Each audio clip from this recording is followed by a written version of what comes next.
Hey, good weekend to you. Welcome to Leading Edge. I'm Jerry Anderson. Good to have you all along. With the trappings of a construction site surrounding him, Toledo Mayor Wade Kapszukiewicz this week said it is a time of building in Toledo, a city under construction. It was all part of both the symbolism and substance of the mayor's State of the City address.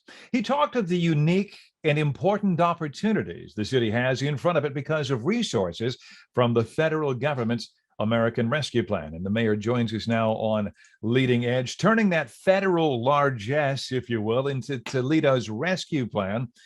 I think we can agree it's probably a one-time deal, isn't it? But you say that residents, taxpayers led the way in prioritizing what's important to them, which is what? And you'll address it how? When we received this opportunity last year from the federal government, the first thing we did was ask the citizens of Toledo what they wanted us to do. Nothing is going to succeed if we don't have buy-in from the public. And so there were 6 different neighborhood meetings. We collected over 2,000 surveys from survey applications that we sent out. And so we got pretty good feedback from the public, and we heard many of the things you'd expect. They want stronger neighborhoods and investment in neighborhoods, less blight. They wanted us to demolish abandoned homes. They want programs to promote safety. They want recreation opportunities for kids, all the things that you'd expect. And so we built a plan around that achieves that. What I think is an important point to emphasize is this.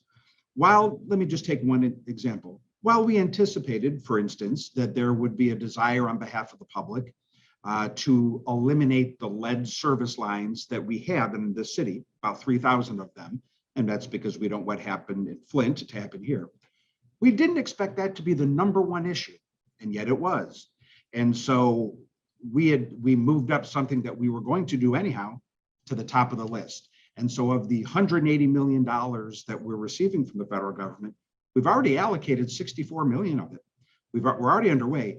But the first expenditure, the first $10 million went to making sure that all 3,000 lead lines in our city are removed. And that priority was established by the public. I think it's important to look to build trust for the Mayor, public. I was going to get to that coming up, but we're already there. So let's do it, because Toledo's housing stock, part of our history, our housing stock has some miles on it, not unlike the host of this program, frankly. And back in the day, as we used to say, water came to our house through lead pipes. And these days, in too many cases, it still does. And you've already alluded to the risk. On this one, though, as I understand it, you're asking residents to engage and explain that a little bit. Why? We don't know where these lead pipes are, or what? The most efficient way to help this work get done is to have citizens do a simple test. You can go to the website, toledo.oh.gov/lead-lines, and it will walk you through a test that you can do to see if you have lead lines that connect to your house. One involves a magnet and whether or not the magnet sticks to the line. The other one involves scraping off some of the residue and seeing what color it is. At any rate, if you feel like you have a lead line, register, sign up, and we'll address this for you. Technically, and very few people know this, the portion of the line on your private property is technically the homeowner's responsibility. Yes. But no one knows that, and certainly no one is ready for the $5,000 surprise that you would have to pay when it comes time to replace it. You don't have to worry about that because of the Toledo Recovery Plan. We'll do it for you, but we need you to guide us where we need to go. And this is just one of the many things that this opportunity that we've gotten from Washington, D.C. allows us to do. In addition to everything else, we're adding 100 additional police officers to the streets. We have literally over 100 programs for kids this summer, almost all of them free. Basketball, baseball, football, coding. You want to learn horseback riding, you want to learn how to do a podcast, it's all free. Well, I did appreciate your speech the other night when you said, people say, well, there's nothing to do. And the fact is, that's incorrect. That's just not true. There is stuff to do. You also suggested, if you talk about this money, Mayor, in fact, you offered up as an example, action taken by Toledo City Council, I believe just earlier this week, maybe Tuesday, that with strategic partnerships, these already large sums of dollars can frankly be expanded. We talk about the $180 million directly that we received from the federal government, and that's true. But because of relationships, partnerships, and frankly, networking that we have done with the other major institutions in our community, we really should be looking at that total as $300 million. Why? Because there's $132 million of additional leverage that our expenditures are helping to achieve. To take one example, the one you allude to, at the council meeting last week, City Council appropriated money toward the goal of making sure every 4-year-old in Toledo has access to educational opportunities through pre-K. The city's amount is $2.5 million, but that's $2.5 million is part of a larger plan whereby if the city puts in 2.5 million, well, then the county will put in 2.5 million. ProMedica has committed 5 million, and the Toledo Public Schools would throw in 10 million. So while you could look at our grid and say, well, the city put $2.5 million towards pre-K, you really should be thinking about what we did as $20 million. And that's a way we can stretch these dollars even further. And it really illustrates what a truly unique moment this is for our community, put these resources to work. He's the mayor of Toledo, just delivered his State of the City address this week. He is Wade Kapszukiewicz. Some of you are watching. You say, Jerry, are you going to ask? Okay, there's an elephant in the room. It's not as pleasant, but it's one that was addressed and will be addressed on this program when we return right after this. Welcome back to Leading Edge. You know that gentleman. He is the mayor of the city of Toledo, Wade Kapszukiewicz, now into his second term, just delivered his State of the City address, and we're kind of breaking it down with his help today. Any fair description, Mayor, of the city must recognize the brutal and senseless violence that sees infants' lives just blown away. How about while being innocent passengers in cars at the age of 7 months old? The director of your anti-violence program bolts after alluding to, well, first you saw him on the show. I know you guys watch. He believes in the program. He believes in the approach, was proud of what they did. But he did say, hey, there were times that people who wanted to be part of the solution, he would point out, but wanted to do so on their term, on their timetables. And I just got to ask, do we even have an answer? And it's got to be more than, well, Jerry, it's happening everywhere. I think there are a lot of parts to the answer. We are growing the size of the police force. That's part of what I emphasized in our speech last night. And end of 2026, we'll have more police on the streets than any time in the last 20 years. Our police department has engaged this year in some what they call the team model of policing. These are very targeted operations that do a deep dive into a neighborhood over about a 10-day or 2-week period that, yes, makes arrests, but also eliminate blight and abandoned cars. And they've been intense and they've been successful. We just announced the results of one that concluded a week ago today in East Toledo. Hundreds of people have been arrested, and I think that's positive. That is one of the reasons why, and let me finish the statement because it won't ring true. That's one of the reasons why our numbers this year overall are better. Burglaries are down, and yes, robberies are down, and yes, homicides are down. Now, listen, homicides may be down, maybe lower than they were this time last year, and that's true. But that does not mean that what is happening over the last 3 weeks is acceptable. It's just not. One of the things that's happening, though, is that in every one of these cases, every single case, the target of the violence was known by the shooter. This isn't random. This is retaliation. Now, sometimes, unfortunately, the shooter misses the target and heartbreakingly kills a 7-month-old.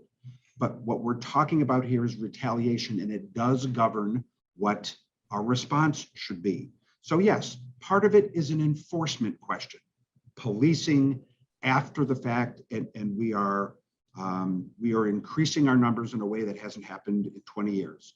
But there's also an intervention and a prevention piece that's actually bigger and more important. That speaks to the Save Our Community model. And if I announced anything last night that should have been newsworthy, it is that model. And you had Joanna on your show and the violence interrupters.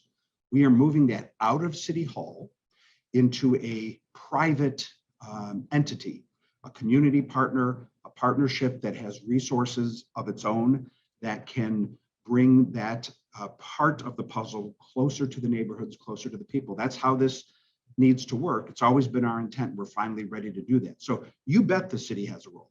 We all have a role. Every time something bad happens, you can crane your head and look toward City Hall if you want. You should also look toward the mirror. Because while I have a role as mayor, so does the coach, so does mom, so does dad, so does the mentor, so does the teacher, so does the pastor. We all have to be a part of this. And while our numbers are better this year than they were last year, it's not good enough. We cannot tolerate what we've seen these last 3 weeks. I got about a minute. I'm so sorry, but you want to invest in the airport. There are cries out there, and you know where they're coming from, to wrest control of the airport away from the Port Authority. Should we do that, Mayor? Are you comfortable in investing in the Eugene Krantz Express Airport under the current management arrangement? Do that in about 45 seconds. Well, right now, we're not even competing for the dollars that we need to have the kind of airport we need. One of the things I announced yesterday is we're bringing on a person named Michael Beasley to lead a regional effort to make sure we are bringing the dollars into this region for rail and for the airport that right now we're leaving on the table. The governance of the airport is a live question. There have been some studies and reports done recently that shed some light onto that.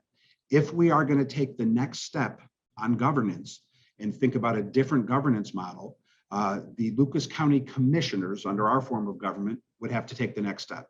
If we're going to move away from where the Port Authority operates it to where an independent airport authority would operate it, the county commissioners would have to take that step. It's not something the city can do, but there are folks who are asking those questions because right now, I don't know that we're maximizing the potential of our airport. So yeah, we got to go get the money, but governance could be a part of it too. And in that conversation, we need to look toward the county commissioners who sort of would be the next domino that would have to fall. He is the mayor of the city of Toledo, Wade Kapszukiewicz, just delivered his State of the City address and joined us to kind of flesh it out for us. Thank you for the deeper dive. Always good to chat with you. Continued success down there at City Hall, Mayor. All right. Thank you very much. And we'll be back as we celebrate National Police Week on Leading Edge. Hey, welcome back to Leading Edge. Good to have you along. When you hear people talking about the police these days, it's not that unusual to hear maybe critical comments about police behavior, police accountability, police relations with, let's say, some segments of society that don't really view police as protectors. Remember when the city appointed a commission to look into and tackle the thorniest of these problems? And the commission came away with, a few suggestions for improving those relationships. But it had to admit that the issues were so deeply seated that they really defied solutions, at least nothing in the short term. But against that background, I'm going to suggest when somebody's breaking in the back door of your house, the first people you're going to call are the police. And you hope and you expect and you pray that they arrive and they protect and they serve.